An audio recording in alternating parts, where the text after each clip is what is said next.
深夜刷到视频的小伙伴，我是三更老姜。今晚空气沉得发闷，凉意钻透呼吸，向暗处有缕若有若无的气息缠上来。有些羁绊总在白天隐匿，等深夜寂静，便慢慢浮现。这三则故事皆是亲历者真人真事，不刻意渲染，可那些冰冷细节足以让人心头发紧，难入梦乡。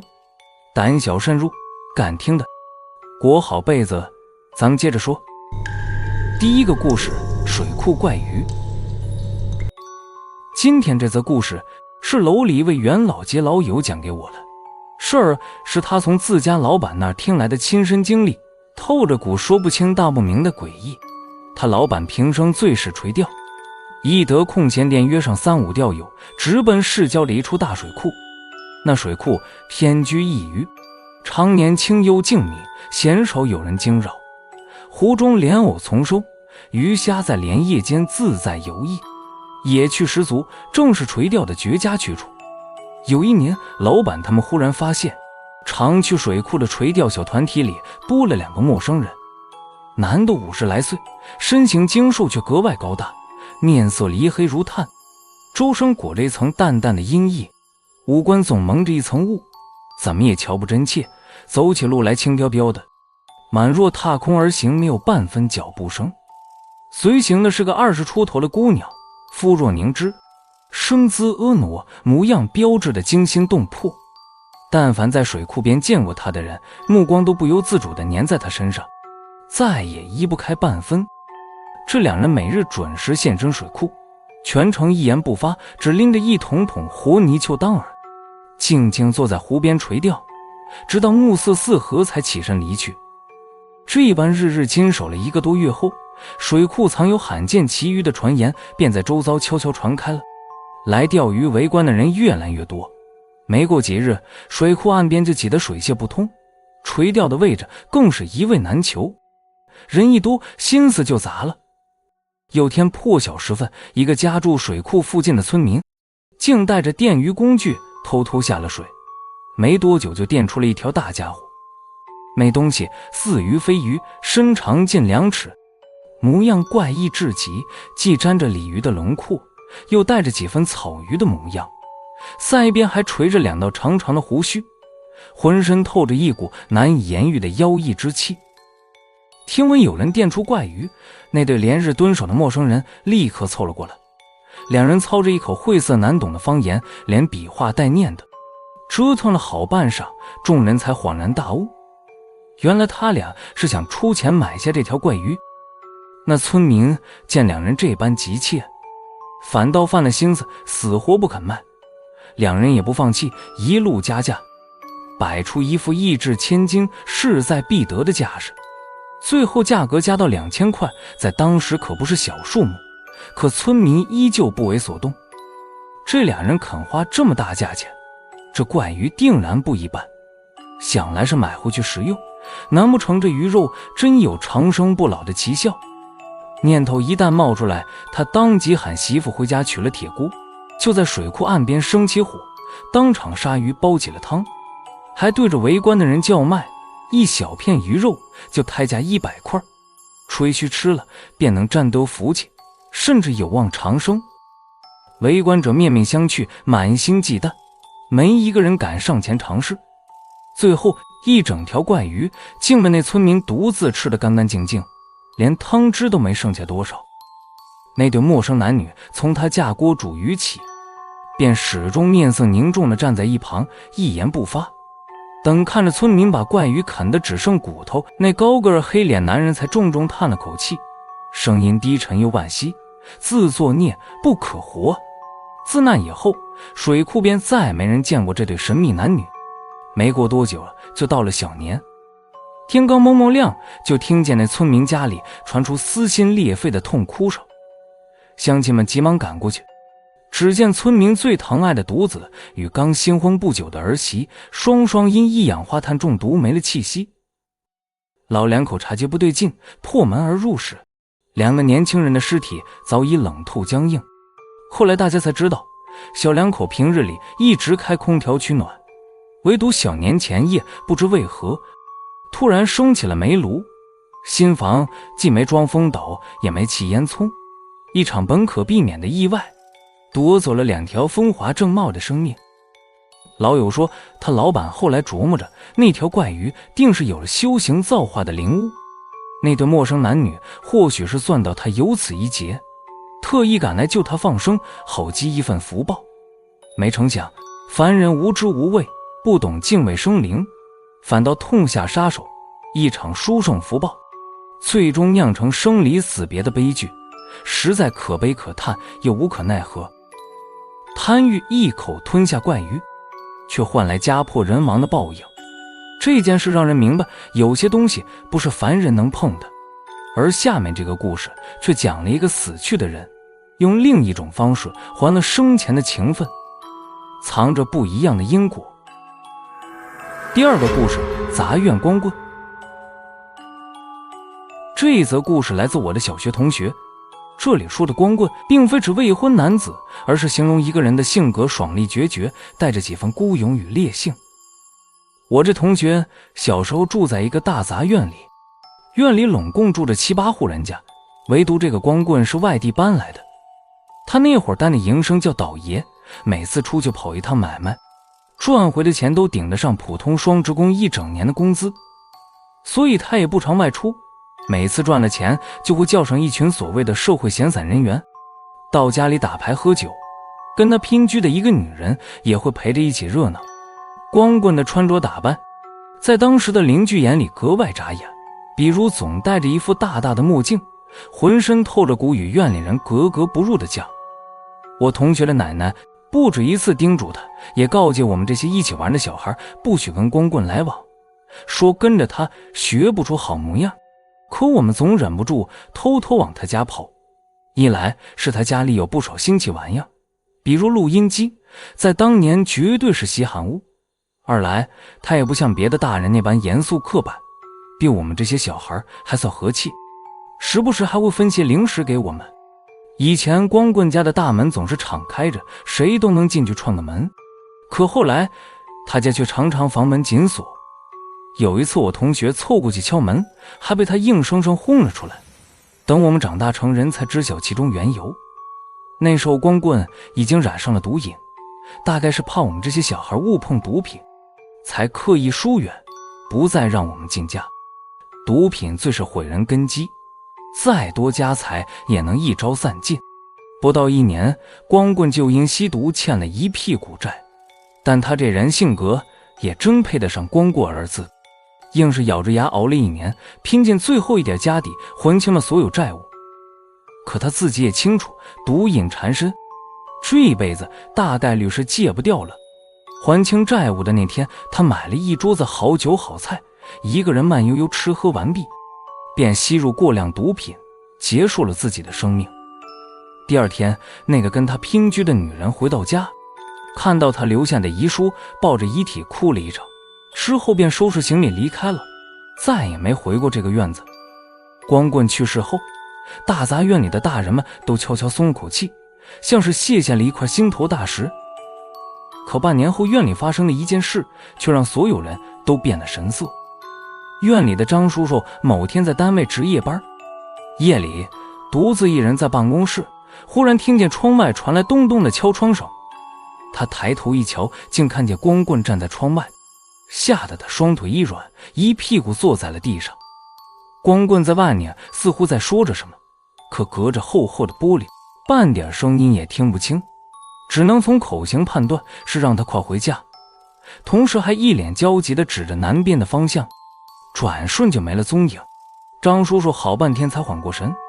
一想到家里怀有身孕的妻子，顿时心神不宁，再也坐不住，骑着车就往家赶。一进家门，就看见妻子躺在床上，疼得浑身发抖，几乎昏过去，看样子是要提前小产。他急忙转身去叫邻居帮忙，想借辆3轮车送妻子去医院。就在这时，李姥姥匆匆跑了过来。李姥姥那会儿还没搬院，早年是院里出了名的接生婆，手艺老道得很。她一进门查看完情况，当即说来不及送医院了，赶紧准备接生的物件。好在接生婆要用的东西家里大多能凑齐，一番忙碌后，孩子顺利降生，母子平安。一家人对着李姥姥千恩万谢，李姥姥却笑着说，是光棍让她来的。原来李姥姥和大杂院的人只是平日里买菜时偶尔闲聊几句，算不上深交。光棍去世的消息她压根不知情，等听张家人说是光棍的鬼魂引她过来的，李姥姥心里也犯了怵，执意要等天亮后才敢回家。众人这才后知后觉地反应过来，李姥姥家正好就在张叔叔单位的南边，光棍当时指着南边，原来是要引李姥姥来救人。这是光棍死后第一次显灵。从那以后，大杂院里谁家遇到难处，往往都会有他的身影。比如我同学的奶奶，去世前1个星期就跟家里人说，光棍来给我报信了，你们快准备好我的后事吧。果然没过多久，老人家就安详地离开了。前年我同学的父亲夜里睡觉，梦见了光棍。梦里光棍是来道别的。同学的父亲问他，怎么这么久才去投胎？光棍说，自杀的鬼魂若不找替身，就得积够足够多的功德，才能获得转世的机会。第二天上班时，同学的父亲接到了好几个老邻居的电话，大家都说头天晚上梦见光棍来道别了，想来他终于攒够了功德，要去轮回转世了。光棍死后显灵救人，攒够功德才去投胎，让人感慨因果循环的玄妙。但并非所有灵体都愿积德行善，有些怨气会藏在看似华贵的物件里，因100年修行一朝尽毁而掀起无尽报复。下面这个故事就藏在一套狐皮3件套里。第3个故事，狐皮缠古院。这个故事是我们单位一位同事闲聊时说起的，事儿是她老公单位领导的亲身遭遇，听得人又惊奇又毛骨悚然。她老公的这位领导上个月去俄罗斯出差，回来时给太太带了一件贵重礼物，一套整只白狐皮打造了3件套，包含帽子、围领和手套。同事老公说，领导回国后没多久，部门聚餐时他亲眼见过这套狐皮3件套。狐皮通体雪白，无半根杂毛，摸起来丝滑如缎，又软又暖和，一看就价值连城。当时领导还得意地跟他们炫耀，全身雪白的狐狸本就稀少珍贵，这只雪狐的个头还格外壮硕，才能做出这么一套毫无瑕疵的3件套。同事老公回家一说，我这同事酸得直撇嘴，对着自家老公挤兑，你看看人家出差给太太的白狐皮3件套，再看看你出差回来就给我带几包老重庆火锅底料，咱俩的老公差别也太大了。可谁也没料到，才过了1个多月，那位领导就托单位里认识皮货商的同事，想把这套狐皮3件套低价出手。同事老公心里好奇，有一次部门聚餐，趁着酒劲儿顺嘴问了句缘由。领导那天喝得尽兴，嘴上没了把门的一五一十道出了前因后果，听了同事老公后背发凉，满心惊惧。原来自从这套狐皮3件套进了家门，领导和太太就再也没睡过一个安稳觉。起初两人总在夜里被红木衣柜里的异响吵醒，那声音像是柜子里藏了只尖牙利爪的东西，扒拉着衣物翻箱倒柜，偶尔还夹杂着布料撕裂的哧啦声，格外刺耳。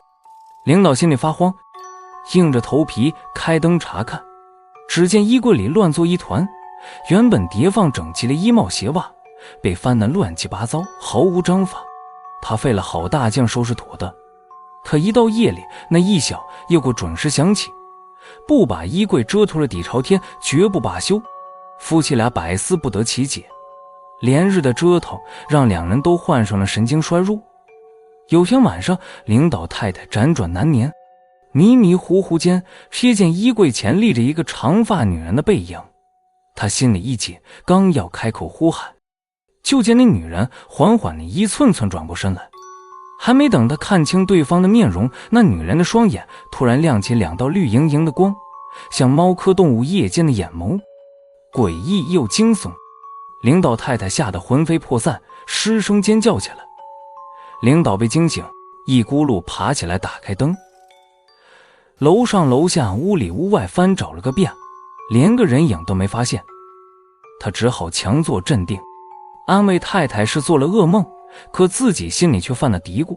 自从衣柜出现怪响，他就总做一个诡异的梦，梦里一个妖冶的长发女人与他温存，可就在极致欢愉之际，女人的双眼会突然泛起绿光，奸笑着扑过来撕咬他的脖子。难不成他和太太撞见的是同一个东西？疑惑还没解开，领导太太就突然得了严重的类风湿，10个手指都红肿变形，疼得直哼哼，连日常穿衣吃饭都受影响。领导带着太太四处求医，手指头的毛病还没好转，太太的脖子上又突然鼓起一个乒乓球大小的包。去医院一检查，才知是陈年的甲状腺结节发生病变，必须立刻手术做病理检测。万幸的是，最终医生确诊囊肿为良性，太太并无性命之忧。到了这时，夫妻俩都觉得这1个多月的遭遇太过邪门。领导连忙托朋友找了位懂行会看事的高人。高人一见到领导，就直言他最近沾染了狐仙，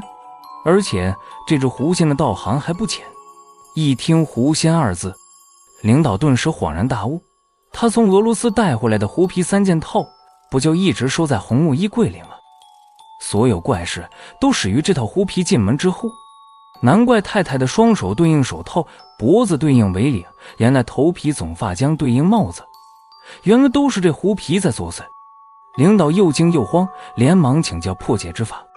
高人听他讲完来龙去脉，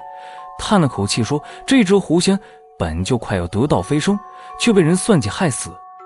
肉身被毁，上百年的修行付诸东流，怨气自然透天。如今他的怨魂附在狐皮之上，谁占有这套狐皮，谁就会被他报复作祟。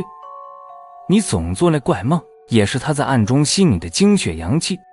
想借着你的气重塑身形，补他的修行。之后，领导请高人上门布了法阵，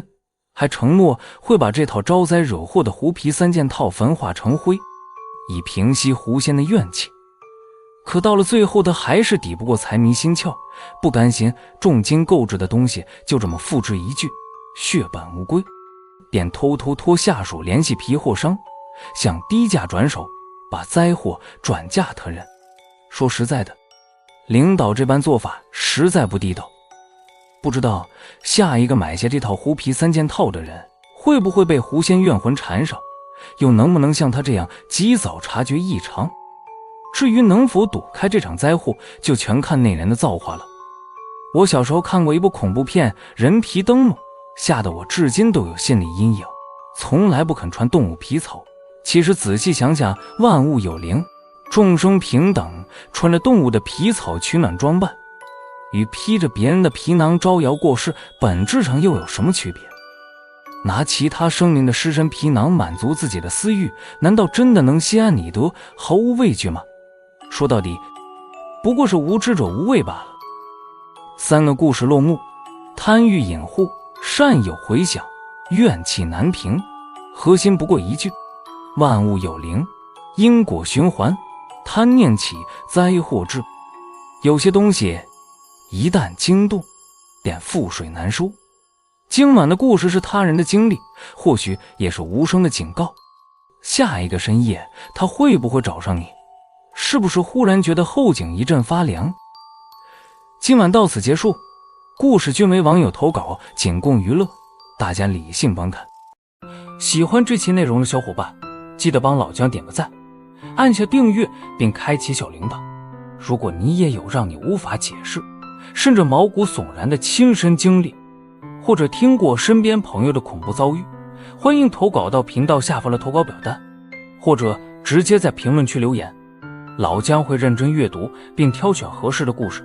在节目里用第一人称帮你讲出来，让更多人一起寒一个晚上。下期不见不散，晚安，做个好梦哦。